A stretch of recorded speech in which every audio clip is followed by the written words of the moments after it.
Hello YouTube, this is Sam Gerrans from Coronite.com. Today is 23rd of November 2021 and this is a quick video based on the conversation I just had actually with my wife. We were talking about where things are going, how things are panning out with the new tyranny on the block. And where we are, I mean, we happen to be in Russia, in the city of Kazan, and they're making things very, very difficult to get anything done here. But people are adapting. For example, you can't go on the buses unless you've got what I call the mask of the beast. The mask of the beast and the mark of the beast, unless you have the QR code. You can't go into major shops. A lot of people can't get to their jobs, all kinds of stuff. But people are adapting around it. Now, if you know me and you know my channel, you know the last thing I am is somebody who believes in the when enough people wake up theory. So it's not about that. But I was thinking, taking, I suppose, an educated guess in how this is going to develop. Because there's this concept called the social contract. And what the social contract is, in essence, is, I mean, most people don't really think about it, but there's an unspoken contract, at least between what I would call the tax slaves and the master of the plantation. And the way this goes is you agree to keep slaving away and giving them actually more of your money than you would have had to under serfdom, actually more of a percentage than you would have done under some parts of Russian serfdom. And they agree to sort of protect you a bit, or at least not to tyrannize you. That's basically the agreement. Obviously, they need you a whole lot more than you need them, but that's not how plantations work. Plantations work on the assumption inculcated into the slaves that they need this system to operate. Anyway, I was thinking about how this is going to develop, and I think that they're going to need another thing. And the reason, when I say another thing, I mean another thing as bad as what they're already doing to everybody. And there's a reason for this. And the reason why I think this is the case is because if they don't have another thing, then people are going to start thinking, what are we paying taxes for? You know, we're not getting anything. I mean, for ourselves, we get nothing. We can't use the school system. We can't use the medical system. You can't get on a bus. You can't go to a shopping centre. They're now bringing out even newer and more horrible things, which I'm sure variations of these are being beta tested all over the world. But I mean, not wild-eyed conspiracy theorists like myself, but twinset and pearls sort of ladies are getting hip to the notion that unless they agree to be experimentally injected, then they're going to be persecuted. And that's what this is. This persecution is the correct term for it. And of course, this is why they had to bring down America, because America was the place you used to be able to go if you were persecuted. And now of course, America's worse than anywhere else, or large parts of America are. So I was thinking what they're going to have to do, and this is just an educated guess. I mean, I don't have like a crystal ball or anything, but I think what they're going to do is they're going to roll out something else. And the reason why I think they're going to do this is because if they don't, well, let's back up a little bit. What they're trying to do is they're trying to stampede the herd, or to use a sort of sheep analogy, they're trying to stampede the flock to go in a particular, from one plantation over a hill and into the next plantation, into the plantation of you being basically signed up to being injected with whatever they want to inject you with, whenever they want to inject you. That's where they want to get you. And then it's going to be a sort of a slow kill over a long period of time, picking off the people they don't want, and all the rest of it. And that's already happening. So that's where they want to get to.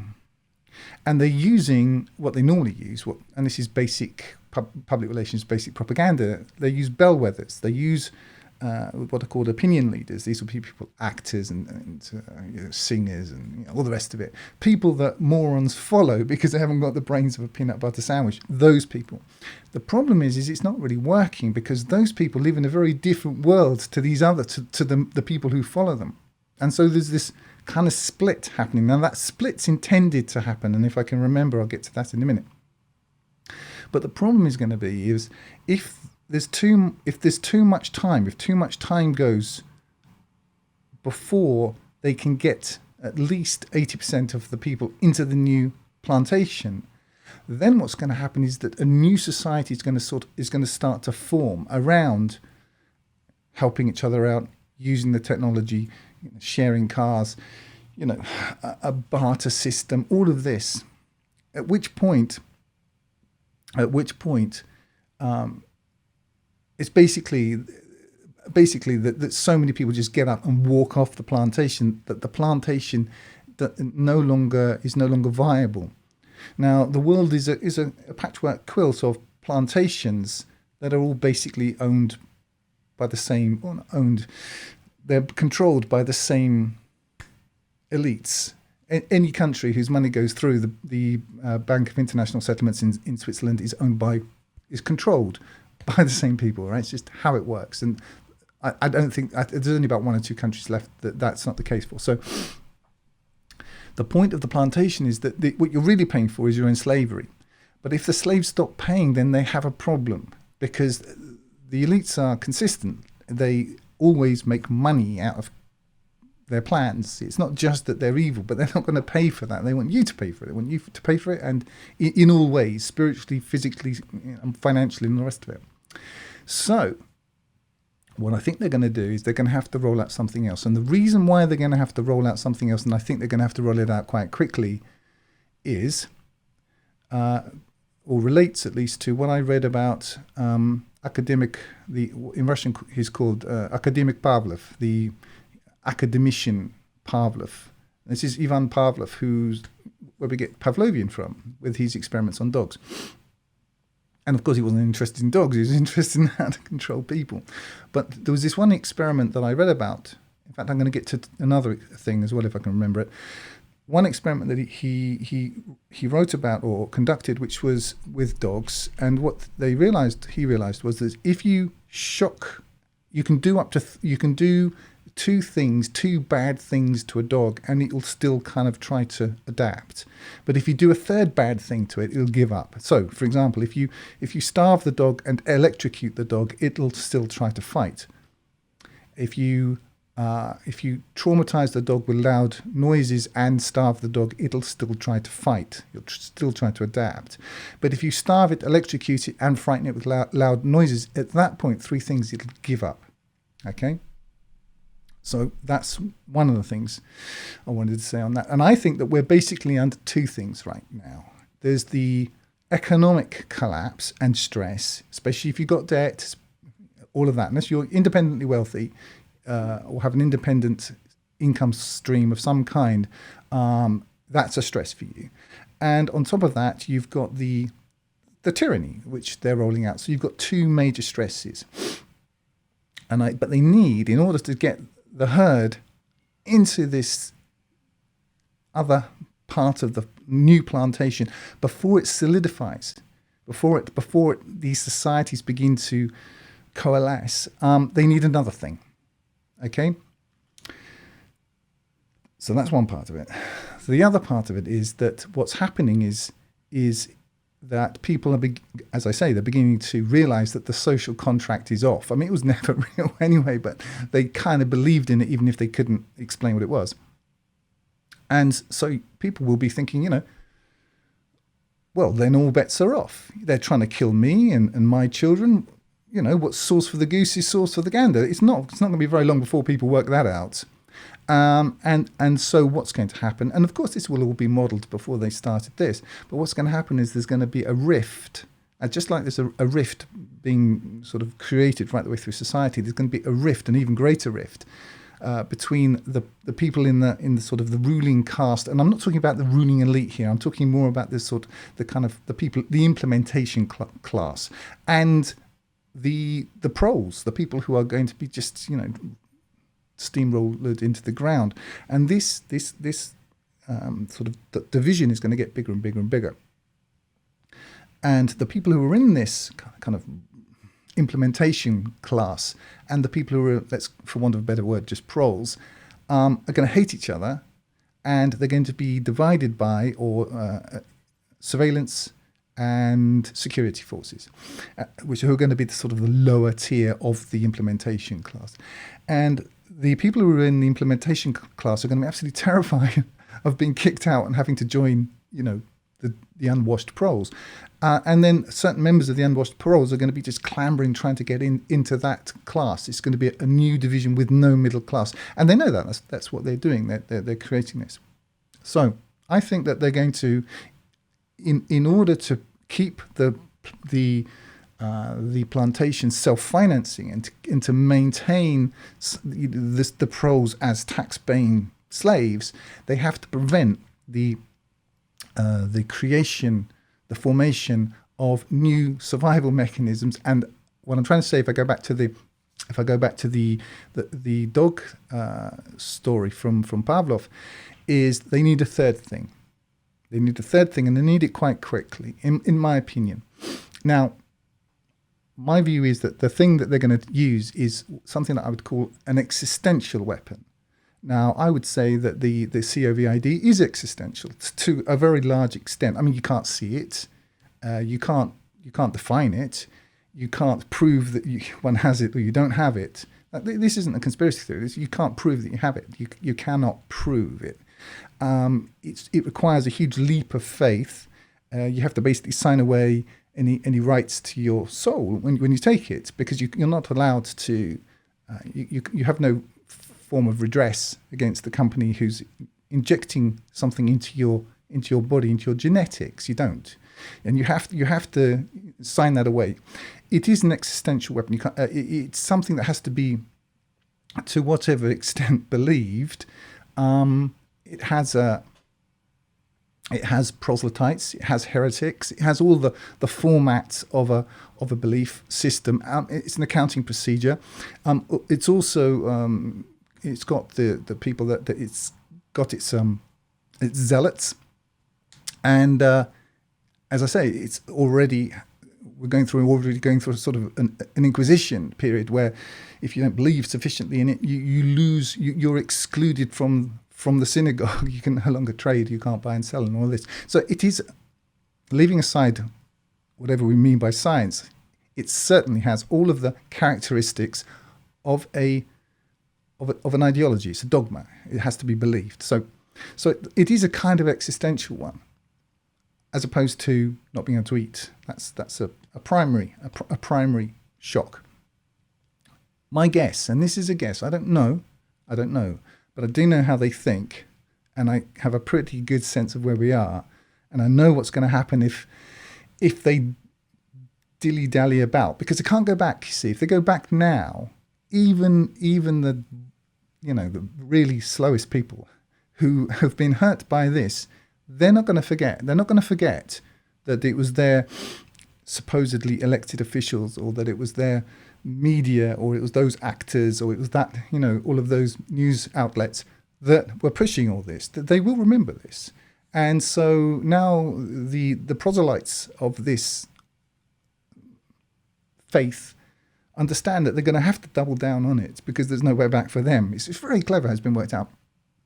And so I think where they're going to go with this is they have to have a third thing, because the dog has to be quickly put down to the stage where it can't fight back. And I think that the third thing that they're going to bring, they could bring in something like bullets wars, or like a hard war. But my guess is that they need a second existential threat, and a second existential shock, something like what we've got now, rather than a bullets and guns war. They may go for the bullets and guns war too. In sort of propaganda terms, I see them. They sort of bleed into each other. I don't make any sort of firm distinction between a soft war and a hard war. So sure, it could go that way, but I think they need something quick. They need it big. So here are my guesses on what I think they would do. What I would do if I was a satanic, ruler of the world, and we were, if we were where we are now, what I think that they would do. I think they need an existential shock. They need it to be universal, in inverted commas. They need it to be unprovable, but catastrophic, and something that is going to, quote unquote, unite everybody. So I think, just guessing here, asteroids. I mean, they've spent long enough inventing space, and they're going to have to use it at some point, right? I think asteroids are certainly, on the table as a consideration. Aliens, whatever we mean by that. I mean, again, going back to the whole space thing, they've spent long enough creating this iconography, and I'm sure they're going to pull the trigger on this one day. Maybe that. I mean, I don't know. I'm not claiming any sort of special knowledge. I'm just saying this is how I think they're going to have to do something anyway. Or possibly some sort of blue beam, Jesus comes back, coming in the clouds of glory, something existential to put the dog on the floor, get the sheep into the other thing quick. Because where we are now, they've got rid of all the good police. They've got rid of all the good people in the medical professions. That's what phase one was about, was getting rid of those people and seeing how many of the plebs would kind of go along first time round. Now they know. But now they're going to go for the second thing. But I think they need something on top of this already existential crisis, and something on top of the grinding into nothing of everybody except the elite companies. They need something else. I don't know. Suitcase bomb in, Wichita, or in, some, no town, Texas, something like that. Something like out of left field, could be anywhere. I think they're going to bring back, quote unquote, terrorism. That they're going to kind of fold that. Now everybody's been properly schooled in the new ideology, because you can't. Thing is, when you're teaching children, you have to keep it separate. You can't confuse them. If you've noticed, like all of the feminist stuff has kind of disappeared. That's kind of creeping back in, but for a long way that just went away for ages. And the sodomite agenda kind of went, ooh, that kind of disappeared, because they had to hammer you on the people had a new major, and the new major was everyone's sick, and it's even we're sick, we're the evil ones, we're the enemy. Well, you've had a couple of years to be indoctrinated, and that now those other things can come creeping back. But these are kind of like ballast destabilizers, if you can say that. I think they need something new. I think they need something new and scary and weird and abstract and existential, as opposed to just we're all starving to death. I don't know that's what they're going to do, but that's my guess. I had one more thought before I forget, and I remembered it. I haven't got any notes, so I'm just kind of riffing here. I read a book quite recently. I read, quite a lot, and I got a book on Chinese torture techniques, in the way that the Chinese army or derivatives thereof tortured American GIs during Vietnam War and Korean War and stuff like that. And it was fascinating, because what they do, see some countries right now they've eased off with the lockdowns. I mean, it's currently in the UK. They think they're free again. They think, oh, it's going away. No. What's fascinating was when they were torturing GIs on a daily basis, they torture you, and then they do horrible, unspeakable things to you, and then they stick you back in the bamboo cage, up to here. I mean, we've all seen, is it the deer hunter? That sort of situation. And then they pull you out again the next day, and they do more unspeakable things to you and make you, play Russian roulette or whatever it is, and then check it back in. And they do this long enough to get used to it. So you're used to the routine. This is all about training. This is all about, it's behaviourism. That's what it is. And, but the really clever thing that they do is, after they got you trained in it, they suddenly stop. Like, you wake up one day, you're ready for the bamboo splinters into under your fingernails and all the horrible things. Nothing happens. And you start to think, perhaps they've forgotten, and you actually start to feel a bit guilty for just a little while, and then you wake up the next day fearing it's going to happen again, and then it doesn't happen again, and after a few days you start to hope maybe it's all changed. Maybe it's not going to happen to me anymore. But it is. And what they're doing is this interlude between bouts of torture. This is on purpose because they're making you, your mind, work against you. This is the genius of modern psychology and modern psychological warfare. It's not just fighting you, it's getting you to fight yourself. That's how it works. It's, from just a sort of intellectual point of view, it's really fascinating. But that's how it works. They get you destroying yourself and fighting yourself. And that's a war you can't win. So if you're in a country and it looks like, peace and quiet, thank you so much. I can actually cross the road without, saying 15 Hail Marys and lacerating my back with a whip or whatever it is, wearing a face mask or whatever the stupid stuff is they've got you doing. Deep down, that it's all coming back. And this is part of the torture, isn't it? I mean, it's really sick, but this is how the people at the very top, they pay think tanks to think this stuff up. Okay?